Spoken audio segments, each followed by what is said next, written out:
আসসালামু আলাইকুম। Technique easy এডুকেশনের পক্ষ থেকে নবম দশম শ্রেণীর শিক্ষার্থীদের জানাচ্ছি শুভেচ্ছা। আজকের পর্বে আমরা চট্টগ্রাম বোর্ড 2024 সালে আসা একটা সৃজনশীল নিয়ে তোমাদের সাথে আলোচনা করব। কি বলছে দেখো তো, 50ঊর্ধ্ব হাফিজ সাহেব অসুস্থ বোধ করার জন্য ডাক্তারের শরণাপন্ন হলেন। ডাক্তার সাহেব উনার পরীক্ষা নিরীক্ষা করলেন। পরীক্ষার রিপোর্ট নিম্নরূপ। কি কি রিপোর্ট পাইছে দেখো এইগুলা।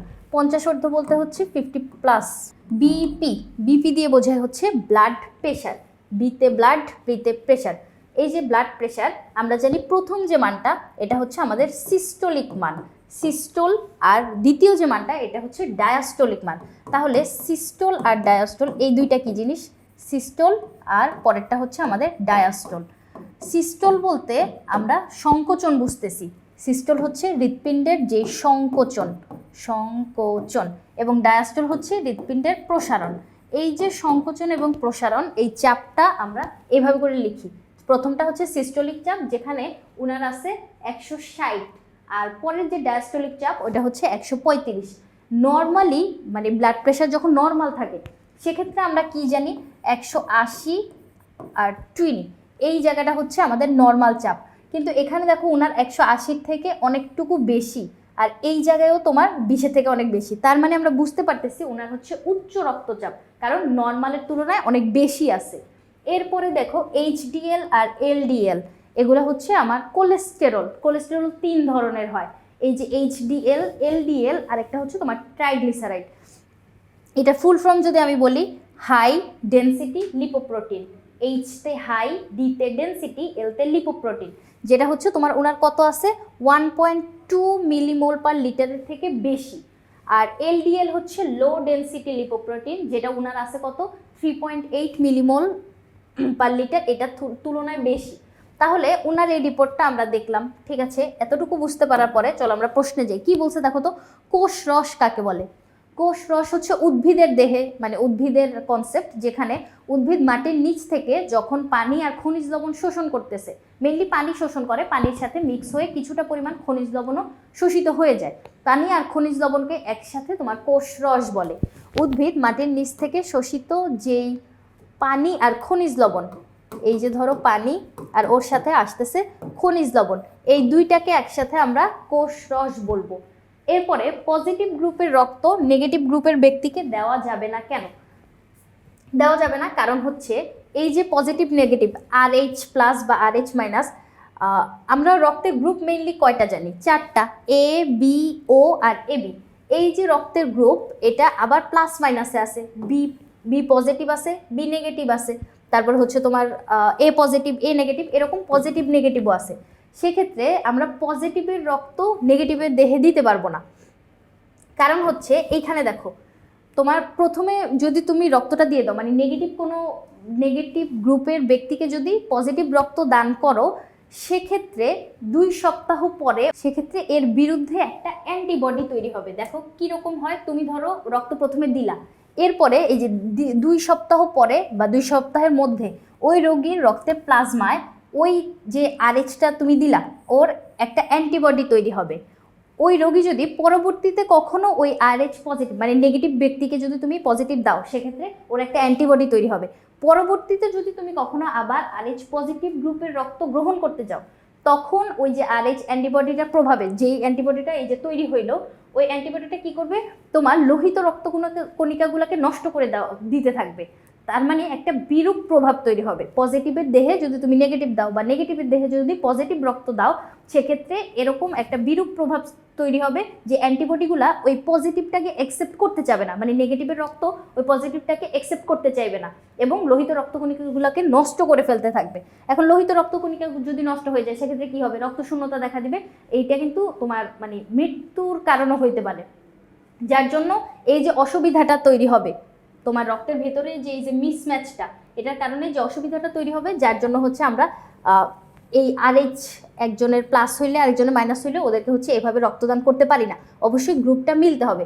সেক্ষেত্রে রক্তদান একটা সামাজিক কর্মসূচি, তোমার অবশ্যই উচিত এই যে রক্তদান করার জন্য, বা কোনো অ্যাক্সিডেন্ট হইলে তোমারও তো রক্ত গ্রহণ করা প্রয়োজন হইতে পারে, সেক্ষেত্রে এই তোমার রক্তের গ্রুপটা জেনে রাখা প্রয়োজন। রক্তের গ্রুপ কি পজিটিভ না নেগেটিভ, সেক্ষেত্রে A B O নাকি AB কোন গ্রুপটা, এগুলো কিন্তু আমাদের জেনে রাখা ভালো। তারপরে আসো কি বলছে, উদ্দীপকে বিপি এর রিপোর্ট হাফিজ সাহেবের যে রোগকে নির্দেশ করে তার কারণ আর প্রতিকার। বিপি মানে ব্লাড প্রেশার, ব্লাড প্রেশারের এই যে তার মানে সংখ্যাটা বের হইলো, এটা কিন্তু আমাদের উচ্চ রক্তচাপটা নির্ণয় মানে প্রকাশ করতেছে। উচ্চ রক্তচাপ হইলে এত বেশি তোমার হচ্ছে সিস্টোলিক আর ডায়াস্টোলিক চাপ আমরা দেখতে পাই। সেক্ষেত্রে আমরা কি করব, উচ্চ রক্তচাপের কারণ আর প্রতিকারটা এখানে বর্ণনা করব। সবার প্রথমে তুমি যে এই যে ব্লাড প্রেশারটা বিপি যন্ত্র দ্বারাও হচ্ছে আমরা এটা মাপতে পারি, অথবা আরেকটা যন্ত্র আছে রক্তচাপ মাপার জন্য, এটাকে আমরা বলি হচ্ছে স্পিগমোম্যানোমিটার। ওই স্পিগমোম্যানোমিটার দিয়ে হচ্ছে মাপতে পারো। তাহলে আমরা এই ব্লাড প্রেশারটা দেখেই বুঝতে পারতেছি এটা হচ্ছে তোমার উচ্চ রক্তচাপ, রক্তের চাপ এত বেশি হয় না। সেক্ষেত্রে আমরা কি দেখছিলাম 180/20। সে এখন এইটার যে কারণ, চলো দেখি কি কি কারণ আছে। বাবা মায়ের উচ্চ রক্তচাপ থাকলে সন্তান সন্ততিতে এটা প্রবাহিত হয়ে আসতে পারে। ওই যে বংশগতীয় যে ব্যাধিগুলা ওরকমভাবে বংশ পরম্পরায় তোমার এই রোগটা কিন্তু চলে আসতে পারে। এরপরে ধূমপানের যদি অভ্যাস থাকে, ধূমপান করলে তোমার এই যে রক্তে যেমন সমস্যা হচ্ছে, কিডনিতেও সমস্যা হইতে পারে, হার্টেও সমস্যা হইতে পারে, তোমার মস্তিষ্কেও এফেক্ট করতে পারে। এই যে ধূমপানের যে নিকোটিনগুলো, এগুলো কিন্তু তোমার বডিতে অনেক ধরনের হ্যাম্পার তৈরি করে। তাহলে ধূমপানের অভ্যাস যদি থাকে সেক্ষেত্রে উচ্চ রক্তচাপ হইতে পারে। দেহের ওজন বেড়ে গেলে উচ্চ রক্তচাপ দেখা দেয়। খাদ্য লবণ ও চর্বিযুক্ত উপাদান বেশি খেলে উচ্চ রক্তচাপ দেখা দেয়। খাদ্য লবণ আর চর্বি যদি তুমি বেশি পরিমাণে খাও সেক্ষেত্রে আমাদের কি হবে, উচ্চ রক্তচাপ তৈরি হইতে পারে। পরিবারের সদস্যদের ডায়াবেটিক্স থাকলে উচ্চ রক্তচাপ দেখা দেয়, মানে যার ডায়াবেটিক্স থাকবে তার হচ্ছে উচ্চ রক্তচাপ দেখা দিবে। এরপরে এছাড়াও স্নায়বিক চাপে যারা বেশি ভোগে, মানে যারা অনেক বেশি টেনশন করে কোনো কিছুতে, মানে অনেক বেশি ওভার থিঙ্কিং করে, তাদের ক্ষেত্রে এই রোগটা বেশি হইতে পারে। এরপরে আসো প্রতিকার, এটা থেকে আমরা কিভাবে রক্ষা পাইতে পারি। প্রতিকার হিসেবে দেখো, উচ্চ রক্তচাপ প্রতিকারে টাটকা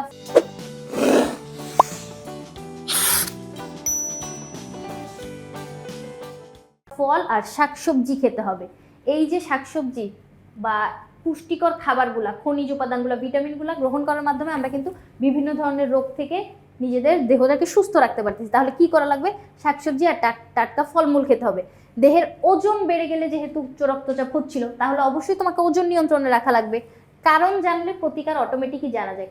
যেই কারণগুলোতে হয় ওই কারণগুলো এড়ায় চলবো। তাহলে দেহের ওজন যদি বেড়ে যায় তাহলে ওজন নিয়ন্ত্রণে রাখা লাগবে। তারপরে কি বলছিল, লবণ এবং চর্বি জাতীয় খাবার যদি বেশি খাও তাহলে উচ্চ রক্তচাপ হবে। তাহলে তুমি লবণ আর চর্বি জাতীয় খাবার কম খাও, পরিমিত পরিমাণ খাও, তাহলেই তো হয়। এই যে চর্বি জাতীয় খাবার গ্রহণ করা থেকে বিরত থাকতে হবে। আর যদি গ্রহণ করতে চাও, চর্বি কিন্তু আমাদের দেহে অনেক বেশি শক্তি দেয়, অল্প একটু খাইলে অনেক বেশি পরিমাণ শক্তি। 1 গ্রাম চর্বি থেকে আমরা কিন্তু 9 কিলো ক্যালোরি শক্তি পাচ্ছি, যেখানে 1 গ্রাম শর্করা থেকে আমরা মাত্র 4 কিলো ক্যালোরি পাই। তাহলে তুমি দেখো, চর্বি তুমি অল্প একটু খাইলেই অনেকটুকু শক্তি তোমাকে দিচ্ছে। সেক্ষেত্রে আমাদের যতটুকু দরকার অতটুকুই খাওয়া উচিত। আর তাছাড়া বিরত রাখলেই ভালো, মানে চর্বি জাতীয় খাবার কম খাইলেই ভালো। খাবারের সময় অতিরিক্ত লবণ না খাওয়া এবং কাঁচা লবণ খাওয়া সম্পূর্ণ পরিহার করা। তুমি আয়োডিনের অভাব থেকে বা খনিজ উপাদানগুলো পাওয়ার জন্য অবশ্যই আমাদের বডিতে লবণ খাওয়া প্রয়োজন। সেক্ষেত্রে তুমি তরকারির সাথে যতটুকু লবণ দিচ্ছ অতটুকুই এনাফ। এক্সট্রা করে ভাতের সাথে অনেকে দেখবা কাঁচা লবণ নিয়ে খায়, ওইটা খাওয়া মানে উচিত না। কারণ ওই লবণ বেশি করে খাইলে অথবা চর্বি বেশি খাইলে কিন্তু আমাদের উচ্চ রক্তচাপ হইতে পারে। তাহলে আমরা কি করব, লবণ অতিরিক্ত না খাওয়া এবং কাঁচা লবণ তো একদমই খাওয়া যাবে না। এরপরে ধূমপান থেকে যেহেতু তোমার উচ্চ রক্তচাপ হচ্ছিল, তাহলে ধূমপান ত্যাগ করো। কারণগুলো জানলেই আমরা প্রতিকার করতে পারবো। তাহলে যেই কারণে উচ্চ রক্তচাপ হচ্ছে ওই কারণগুলো সব প্রতিরোধ মানে ওই বাদ দেওয়া, সেক্ষেত্রে আমরা সুস্থ থাকতে পারবো। তাহলে এই যে কথাবার্তাগুলা, কারণ আর প্রতিকার দুইটা কিন্তু সেম, একসাথে কিন্তু দুইটাই করা হয়ে যাচ্ছে। তাহলে আমরা বুঝতে পারলাম যে তোমার উচ্চ রক্তচাপ এটা নিয়ন্ত্রণে রাখার জন্য আমরা এই কাজগুলো করতে পারি। অথবা যদি উচ্চ রক্তচাপ হয়েও যায় সেক্ষেত্রে হচ্ছে ঔষধ সেবনের মাধ্যমে, ডাক্তারের পরামর্শ মতো যদি তুমি ঔষধ সেবন করো সেক্ষেত্রেও আমরা কিন্তু মানে কিছুটা সুস্থ থাকতে পারতেছি। এরপরে কি জিজ্ঞেস করছে, ঘ নাম্বার প্রশ্নটার দিকে তাকাও। এইচডিএল ও এলডিএল এর মান হাফিজ সাহেবের জন্য কতটুকু নিরাপদ? আচ্ছা, এইচডিএল আর এলডিএল তার মানে হচ্ছে হাই ডেন্সিটি লিপোপ্রোটিন এবং লো ডেন্সিটি লিপোপ্রোটিনের এই যে মানটা মাত্র হাফিজ সাহেবের ক্ষেত্রে আমরা মানে ডাক্তার নির্ণয় করে আমাদেরকে দেখাইলো, সেটা ওনার জন্য নিরাপদ না। কারণ আমরা যে রেঞ্জটা জানি এইচডিএল কতটুকু থাকা প্রয়োজন বা এলডিএল কতটুকু থাকা প্রয়োজন, ওইটার উপর নির্ভর করে ওনার এই যে মানটা বের হয়েছে এটা কিন্তু নিরাপদ না। চলো আমরা একটু দেখি কি বলছে। উদ্দীপকের তথ্য মতে হাফিজ সাহেবের রক্তে এইচডিএল ও এলডিএল এর মান কতটুকু ছিল? 1.2 মিলিমোল পার লিটারের বেশি ছিল হচ্ছে এইচডিএল, আর 3.8 মিলিমোল পার লিটারের বেশি ছিল এলডিএল। এখন এই যে কোলেস্টেরল হচ্ছে হাইড্রোকার্বনের এক ধরনের যৌগ। এটা তোমরা কেমিস্ট্রিতে যখন 11 অধ্যায় পড়বা অর্গানিক, তখন হচ্ছে পড়বা যে হাইড্রোকার্বন কি জিনিস। এখন এই যে যৌগগুলা, এই যে লিপোপ্রোটিনগুলা, মানে কোলেস্টেরল বলতে তো আমরা ফ্যাট বুঝতেছি না, চর্বিগুলা, তাহলে এই লিপোপ্রোটিন যৌগগুলো রক্তের সাথে প্রবাহিত হচ্ছে, যেটা 3 ধরনের আছে। কি কি বলছিলাম? এলডিএল, এইচডিএল আর ট্রাইগ্লিসারাইড। এলডিএল যেটা, ওটার ফুল ফর্ম কি? লো ডেনসিটি লিপোপ্রোটিন, এটা হচ্ছে খারাপ কোলেস্টেরল। আর এইচডিএল যেটা, এটা হচ্ছে ভালো কোলেস্টেরল, এটা আমাদেরকে হৃদরোগের ঝুঁকি থেকে কমায়, মানে হৃদরোগের ঝুঁকি কমায় আর কি। এখন এই এলডিএল এটা থাকা প্রয়োজন হচ্ছে তোমার 1.8 মিলিমোল পার লিটারের কম, কিন্তু উনার কতটুকু ছিল এলডিএল দেখো তো, 3.8 মিলিমোল পার লিটারের তুলনায় বেশি। তাহলে তুমি বুঝতেই পারতেছো যে উনার অতিরিক্ত এলডিএল আছে। এটা একটা খারাপ কোলেস্টেরল, এই যে দেখো এটা একটা খারাপ কোলেস্টেরল, আর এটা উনার দেহে এত বেশি পরিমাণ আছে। এটা খারাপ, কিন্তু থাকা প্রয়োজন, মানে যতটুকু থাকলে কোনো ঝুঁকি নাই, ওটা হচ্ছে 1.8 মিলিমোল পার লিটারের থেকে কম, কিন্তু উনার এত বেশি, 3.8 মিলিমোলের থেকেও বেশি। তার মানে আমরা বুঝতেই পারতেছি যে উনার হৃদরোগের ঝুঁকি এত বেশি। তাহলে হৃদরোগের ঝুঁকি বাড়াবে হচ্ছে এই খারাপ কোলেস্টেরলটা, যেটা হচ্ছে এলডিএল। আর এইচডিএল যদি বেশি থাকে, ওটা হচ্ছে ভালো লিপোপ্রোটিন, যেটা হচ্ছে আমাদের হৃদরোগের ঝুঁকিটা কমাচ্ছে। এখন এইচডিএল কতটুকু থাকা প্রয়োজন, চলো আমরা দেখি। এইচডিএল হচ্ছে তোমার 1.5 এর তুলনায় একটু, ধরো এই রেঞ্জটা আমি যদি দেখি, এই যে 1.5 এই জায়গাটায় হচ্ছে 1.5 এর তুলনায় বেশি থাকা প্রয়োজন। কিন্তু ওই হাফিজ সাহেবের ক্ষেত্রে আমরা কি দেখলাম? হাফিজ সাহেবের রক্তে 1.2 ছিল, মানে 1.2 এর থেকে বেশি ছিল, কিন্তু আমাদের মিনিমাম 1.5 থাকা লাগবে। সেক্ষেত্রে আমরা কি বলতে পারতেছি যে উনার ভালো যে কোলেস্টেরলটা, এটা খুবই কম পরিমাণে আছে, আর খারাপ যে কোলেস্টেরলটা ওইটা অনেক বেশি পরিমাণে আছে। তাহলে তো বুঝাই যাচ্ছে যে ভালোটা কম আছে, খারাপটা বেশি আছে, তাহলে উনি অবশ্যই হৃদরোগের ঝুঁকিতে ভুগবেন। কারণ হৃদরোগ হওয়া বা না হওয়া এটা কিন্তু এই কোলেস্টেরলগুলোর উপর নির্ভর করতেছে। আমরা জানি হার্টে যখন অ্যাটাক হয়, সেক্ষেত্রে হার্টের বাইরে যে কার্ডিয়াক পেশিগুলো থাকে, ওইখানে হচ্ছে তোমার কোলেস্টেরল জমা হয় বা চর্বি জমা থাকে। ওই চর্বিগুলো যদি রক্তনালী ব্লক করে ফেলে, সেক্ষেত্রে কিন্তু আমাদের এই হার্ট অ্যাটাক হইতে পারে। আর ব্রেইনে যদি একই কাজ হয়, সেক্ষেত্রে আমরা ব্রেইনের ক্ষেত্রে কি দেখতে পাই? ব্রেইন স্ট্রোক হইতে দেখতে পাই। অনেক সময় আমি এরকম ভুল কথা অনেকে বলতে শুনছি যে হার্ট স্ট্রোক করছে। হার্ট কখনো স্ট্রোক করে না, হার্টে হয় অ্যাটাক, ব্রেইনে হয় স্ট্রোক। তাহলে এই যে সমস্যাটা, হৃদরোগের ঝুঁকি বাড়াচ্ছে কে?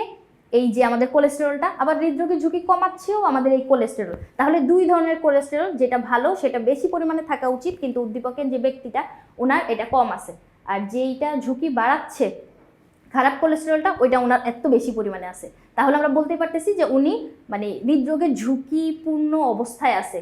ডাক্তার যে ওনার যে রিপোর্টটা বের করছে, ওখান থেকে আমরা কি বুঝতে পারলাম? উনি হৃদরোগের ঝুঁকিতে ভুগতেছেন। তাহলে এই কথাবার্তাগুলোই আমরা সুন্দর করে 2টা প্যারা করে এইচডিএল এর কথা বলবো, এলডিএল এর কথা বলে দিব, রেঞ্জটা মনে রাখা লাগবে। ওই রেঞ্জ অনুযায়ী আমরা কম্পেয়ার করে বলে দিব, তাহলে হচ্ছে এখানে কথাবার্তা শেষ। আশা করি বুঝাইতে পারছি। পরবর্তী পর্ব দেখার আমন্ত্রণ রইল। ধন্যবাদ সবাইকে।